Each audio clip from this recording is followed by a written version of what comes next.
Assalamualaikum warahmatullahi wabarakatuh.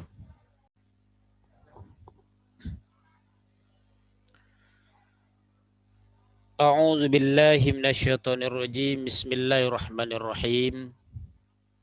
Alhamdulillahi rabbil alamin wassalatu wassalamu ala sayyidina Muhammadin wa ala alihi washabbihi ajmain. Allahumma la sahla illa ma ja'altahu sahla wa anta taj'alus su'ba idza syi'ta sahla. Wa qala al-muallif rahimallahu ta'ala wa nafa'ana bihi wa bi'ulumihi insyaallahu ta'ala. Amin amin walhamdulillahi rabbil alamin. Santriwan dan santriwati, pada pelajaran kali ini kita akan mengkaji tentang kitab fikih. Karena kitab fikih itu banyak, maka pada hari ini kita akan mengkaji kitab fikih mahalli. Sedikit gambaran tentang kitab mahalli ini. Dasar kitab mahalli ini adalah kitab muharrar. Karena kata sebahagian guru kita bahwa kitab muharrar itu sangat sulit dipelajari. Hanya orang-orang spesial saja yang bisa pelajari. Maka kitab muharrar itu diringkas oleh Imam Nawawi menjadi Minhajut Thalibin.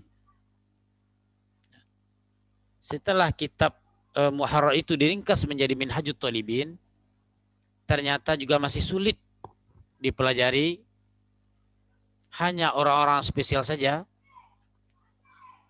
Maka kitab itu disyarah oleh Imam Mahalli. Kitab Minhajut Thalibin itu disyarah oleh Imam Mahalli, sehingga kitab tersebut dinamakan dengan Mahalli. Nah, kitab Mahalli inilah yang akan kita pelajari pada kesempatan kali ini. Dan kitab Mahalli ini akan kita mulai daripada bab taharah. Kenapa pada bab taharah dimulai? Karena sebagian kita masih banyak yang ragu tentang masalah bersuci ini. Padahal amal ibadah solat kita tanpa adanya bersuci itu pada dasarnya tidak diterima oleh Allah, karena dasarnya adalah suci. Allah akan menerima orang-orang suci. Tentu kita mengetahui tentang arti daripada suci itu. Baik, langsung saja kita baca Kitabut Taharati. Hiya syamilatun lil wudu'i wal ghusli wa izalatin najasati wa tayammumil atiyati ma'a ma yata'allaqu biha. Wa bada'a bi bayanil ma'il ladzi huwal aslu fi alatiha muftatihan bi ayatin dalatin alaihi kama fa'alu faqala. Kitabut Taharati bermula ini itu kitab taharah. Kitab menjelaskan tentang hukum-hukum bersuci. Hiya dianya taharah itu syamilatun lil wudu, itu melengkapi bagi wudu, wal ghusli dan mandi, wa izalatin najasati dan menghilangkan najis, wa tayammumil atiyati dan tayamum yang akan datang penjelasan nanti, ma'ama yata'allaqu biha beserta sesuatu yang berkaitan dengannya masalah itu. Wa bada'a bi bayanil ma, dan memulai dianya musannif dengan menjelaskan air. Yang dianya air itu alat, dianya air itu asal peralatnya bersuci. Muftatihan bi ayatin dalatin alaihi, hal kada membuka dia musannif dengan ayat yang menunjuki dianya ayat alaihi di atasnya suci. Hal kada memulai dalam ayat yang menunjuki di atasnya air. Kama fa'alu, seperti barang memperbuat oleh mereka itu ulama. Di santriwan santriwati, bahwa pembahasan kita berkaitan dengan kitab bersuci, kata-kata bersuci itu masuk ke dalamnya itu wudu, masuk ke dalamnya itu mandi, masuk ke dalamnya menghilangkan najis, masuk ke dalamnya masalah bertayamum, dan hal-hal yang berkaitan dengan keseluruhan itu. Dan yang pertama, musannif atau pengarang kitab, beliau memulai yang pertama dengan air. Kenapa dengan air? Alasannya itu adalah karena air adalah asal alat untuk bersuci. Tentang masalah air ini, beliau membuka dengan ayat yang menunjuki di atas hadis tersebut. Seperti firman Allah Ta'ala, qala Allah Ta'ala wa anzalna minas sama'i ma'an tahura. Kata Allah, wa anzalna, dan telah kami turunkan dari langit ma'an tahura, akan air yang tahura. Makna tahura itu ay mutahhiran, air yang mensucikan.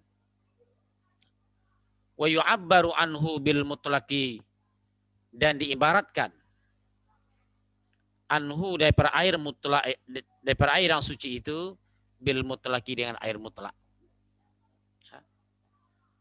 Di air yang suci itu dalam bahasa itu adalah air mutlak. Apa yang dimaksud dengan air mutlak? Nanti di muka ada penjelasannya.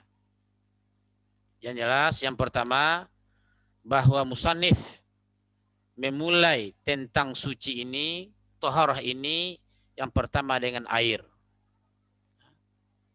Karena bahasa kita itu air itu adalah sumber kehidupan. Termasuk untuk alat bersuci, air adalah asal untuk alat bersuci. Nah, sehingga musannif memulai kitab toharah ini menjelaskan tentang air.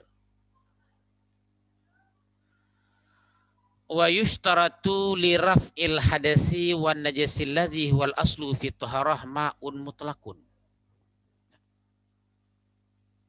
Yushtaratu, disyaratkan, li raf'il hadasi, untuk mengangkatkan hadas, wan najisi, dan mengangkatkan najis, yang dianya mengangkatkan hadas dan najis itu asal pada bersuci.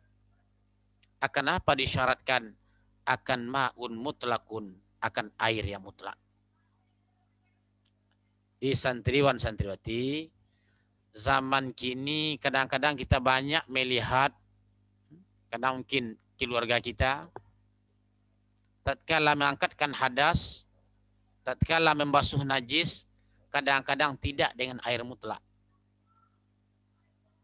Kalau kita mengangkatkan hadas berwudu tidak dengan air mutlak, membasuh najis tidak dengan air mutlak, maka yang kita basuh itu tidak sah, belum suci.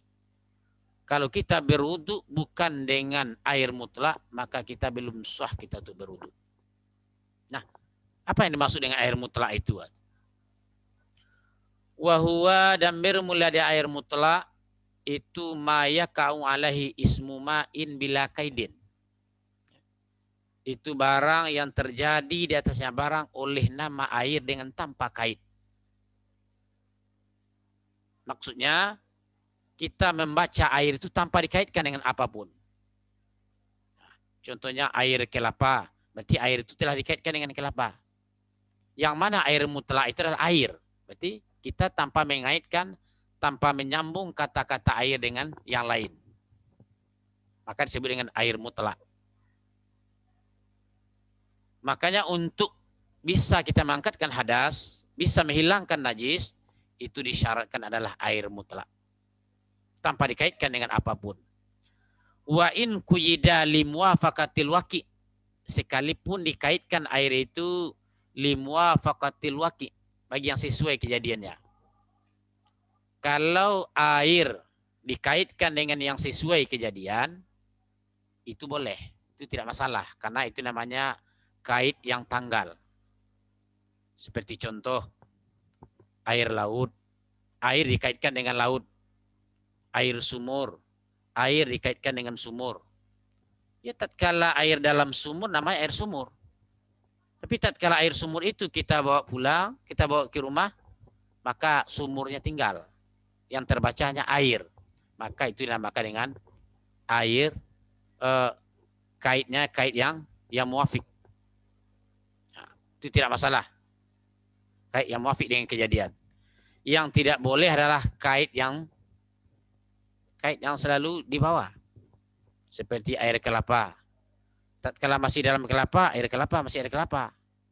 Kita pindahkan ke dalam gelas, tetap air kelapa. Kita bawa ke hutan, tetap air kelapa.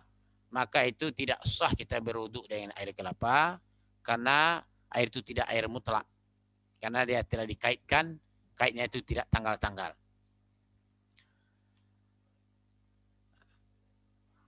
Bi khilafi ma la yuzkaru illa muqayyadan. Dengan sebalik barang la yuzkaru yang tidak disebutkan akan barang illa muqayyadan kecuali dikaitkan. Mana contoh? Kama ilwardi seperti air bunga. Fala yarfa'ul hadasa, maka tidak mengangkat dianya air bunga akan hadas. Tatkala kita berwuduk nanti dengan air bunga, air kelapa, air kopi, air teh, maka wuduk kita tidak sah. Kenapa tidak? Karena yang disebutkan hanya muqayyadnya, kaitnya, bukan airnya. Tehnya, air teh, air kelapa. Berarti air tersebut tidak dinamakan mutlak. Disyarat untuk mengangkatkan hadas, untuk menghilangkan najis adalah air mutlak. Air mutlak itu adalah namanya tanpa dikaitkan dengan sesuatu pun. Andaikan dikaitkan, kaitnya adalah kait yang muafik, yang bisa tanggal tatkala berpisah dari tempatnya, maka muqayyadnya, kaitnya tidak disebutkan kembali. Liqaulihi ta'ala, kenapa demikian tidak bisa air bunga mengangkatkan hadas? Liqaulihi, karena firman Allah Ta'ala, falam tajidu ma'an fatayammamu. Kalau seandainya tidak ada air, kamu tidak mendapati air, fatayammamu, maka bertayamumlah, kata Allah. Kalau tidak ada air, maka bertayamum. Walan najasa, juga air bunga tersebut juga tidak bisa menghilangkan najis. Liqaulihi, karena kata Nabi SAW, hina balal a'rabiyu, ketika kencing oleh orang Arab, oleh A'rab, orang pelosok daripada orang Arab, fil masjid, di pada masjid. Apa kata Rasul kepada orang Arab tersebut? Subbu alaihi zanuban min ma'id, tuangkan olehmu alaihi, di atas kejamban itu, akan satu timba min ma'in, daripada air. Itu menandakan air untuk membersihkan kejamban, tetap Rasul menyuruh untuk menuangkan air. Muttafaqun alaih. Wazanubu, kata zanubu itu dengan dibaca dengan fathah zal yang mu'jamah, itu adalul mamlu, itu timba yang dipenuhi. Wal amru, bermula amar yang dalam hadis tersebut, lilujub, subuh itu adalah amar, dia membedakan untuk wajib. Wal ma, bermula kata air, subuh alaihi zanuban min ma, kata air itu yunsarafu ilal mutlak, dipalingkan atau dipakai air itu kepada air mutlak. Kenapa demikian? Litabadurihi ilal azhan, karena air mutlak itu yang cepat masuk dalam akal kita. Tatkala dibaca kata air, pemahamannya adalah air mutlak. Falau rafa'a ma'i'un ghairuhu ma wajaba ghaslul bauli bih. Falau rafa'a ma'i, kami mengangkatkan, jika membuang oleh yang cair yang selain air. Andai kata ada benda cair yang lain yang bisa mengangkatkan hadas, menghilangkan najis selain air, niscaya ma wajaba ghaslul bauli bih, niscaya tidak wajib oleh membasuh baul dengan air. Tapi kenyataannya Rasul menyuruh, memerintahkan para sahabat untuk membasuh kencing orang Arab itu dengan air. Andaikan boleh dengan selain air, ada yang cair selain air yang bisa mensucikan kejaman itu, tentu Rasul bukan dengan air diperintahkan, mungkin dengan minyak, mungkin dengan benda cair yang lain. Ternyata Rasul memerintahkan dengan air.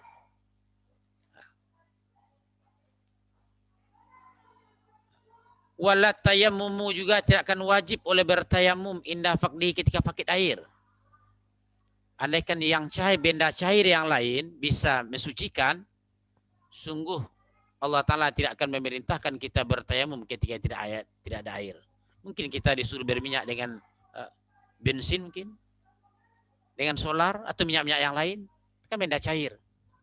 Tapi Allah Ta'ala mengatakan kalau tidak ada air maka bertayamumlah. Berarti menandakan tidak ada benda cair yang lain yang bisa mensucikan selain daripada air. Nuni juga disyaratkan air mutlak itu para mandi yang disunatkan. Wal wudu'il mujaddadi, dan pada wudhu yang diperbaharui. Dan seumpama demikian, nyatalah para barang la yarfa'ul hadasa walan najasa, yang tidak mengangkat dibarangkan hadas dan tidak pula najis. Mana contoh? Seperti basuhan yang kedua dan yang ketiga pada kedudukannya. Di santriwan-santriwan intinya dalam bab taharah ini, untuk pertemuan ini, yang pertama Musannih memulai dengan menjelaskan tentang masalah air, karena air itu adalah sangat vital, sangat diperlukan, juga sangat mempengaruhi kepada ibadah kita. Maka untuk mengangkatkan hadas itu, untuk menghilangkan najis, disyaratkan adalah air mutlak. Syaratnya adalah air mutlak. Maka tidak sahlah wudhu kita kalau kita memakai air najis atau air mustakmal yang bukan air mutlak, atau air yang mukayatnya selalu disebutkan, seperti air bunga, air kelapa, dan yang lain-lain. Dan yang terakhir, andaikan ada benda cair yang lain yang bisa untuk mengangkatkan hadas, menghilangkan najis, yang pertama sungguh Allah Subhanahu wa Ta'ala tidak akan menyuruh manusia, kita semua, untuk bertayamum ketika tidak ada air. Dan sungguh Rasul tidak akan memerintahkan para sahabat yang lain untuk menyiram kencing daripada orang Arab yang kencing dalam masjid dengan air, mungkin dengan benda-benda cair yang lain. Ternyata Rasul memerintahkan dengan air, berarti menandakan kita bisa memahami dari ayat dan hadis ini bahwa untuk mensucikan, mengangkatkan hadas, menghilangkan najis adalah air, dan air itu adalah air yang mutlak. Mungkin untuk pertemuan ini kita cukupkan sekian, mungkin besok kita sambung. Banyak maaf. Assalamualaikum warahmatullahi wabarakatuh.